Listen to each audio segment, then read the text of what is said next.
Hi, Matt Sanders here.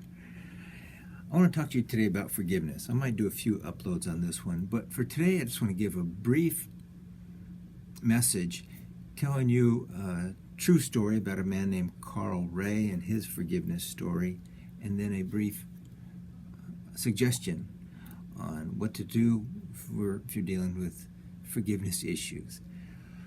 I'm going to put a link below from a man named Carl Ray. Let you hear his whole story from him directly. But in brief, Carl Ray, an African-American man, tells the horrible experience of a white supremacist who shot and killed his dad right in front of him. When he was a young adult, he saw this event happen, and it just totally shattered him. And years went by, maybe 2 decades even, something like this, and he was filled with anger, hatred, grief. He was so wounded.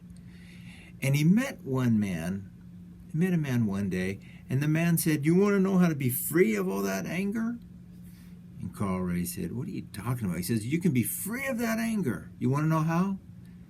Well, Carl Ray was very skeptical, and he said, "Yeah, whatever. Yeah, sure." He goes, "I'll tell you how you can be free of that. Forgive the man who shot your dad." Carl Ray was incensed. What kind of suggestion was this? What a terrible suggestion, he thought. And the man kept pestering him, and the man finally said, "I tell you what, I'll make you a deal. Just say the words that you forgive the man who shot your dad, and I'll stop bugging you." So Carl Ray said, "Okay." And he said the words aloud, "I forgive the man who shot and killed my father." And in that moment, a true miracle happened. And Carl Ray said he was cured of his anger and his hatred in that moment. It just lifted off of him, and he was transported into a whole new dimension of living.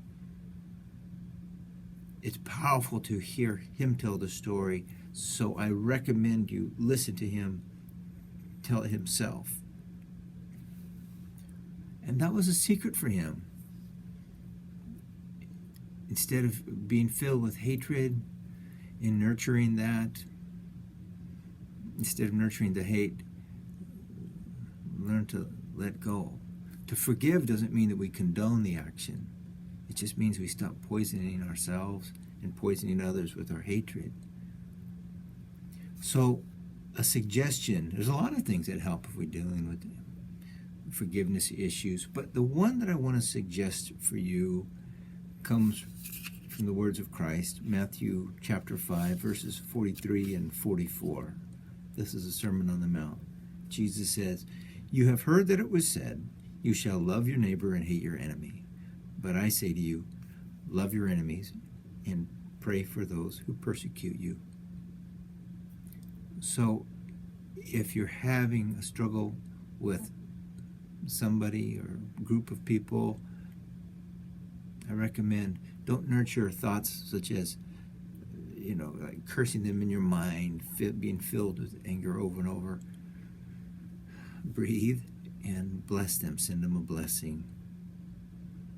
It takes practice, but it can really be developed, actually. And after a while, it becomes sort of a natural habit, just blessing them. Really, it's worth the effort. Again, that's Matthew 5, 43 and 44. And the heart of it is love your enemies and pray for those who persecute you. It's worth the effort. You're worth it. God bless you. Peace.